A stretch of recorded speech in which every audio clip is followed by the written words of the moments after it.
انتشر الإقبال على التزلج في لبنان في أواخر ثلاثينيات القرن الماضي، وتم إنشاء أولى مصاعد التزلج في خمسينات القرن الماضي في لبنان في منتجع الأرز.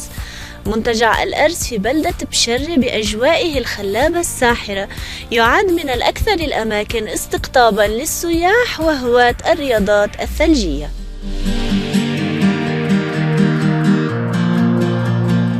يعتبر منتجع الأرز للتزلج من أكثر المنتجعات اللبنانية ارتفاعاً عن سطح البحر بعلو 3000 متر، ويقع على بعد 2.5 ساعة من بيروت.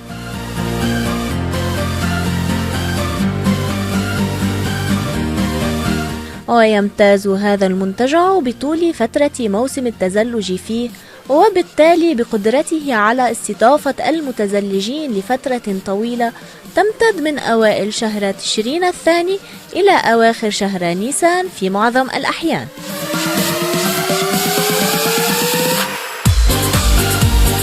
يضم هذا المنتجع 6 حلبات تزلج مع مصاعدها الخاصة الموضوعة في خدمة المتزلجين، بالإضافة إلى مصاعد مقعدية حديثة.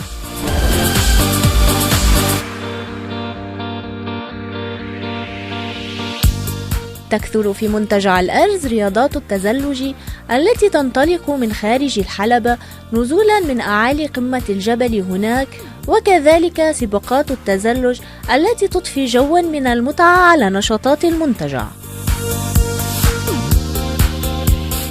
أما بالنسبة للمبتدئين فيشكل منتجع الأرز جنة حقيقية لهم بفضل المنحدرات السهلة والمصاعد السلكية، ويعتبر هذا المنتجع المكان المثالي لممارسة رياضة تزلج العمق، حيث يتسنى للمتزلجين التمتع بجمال الطبيعة الخلابة المحيطة بهم.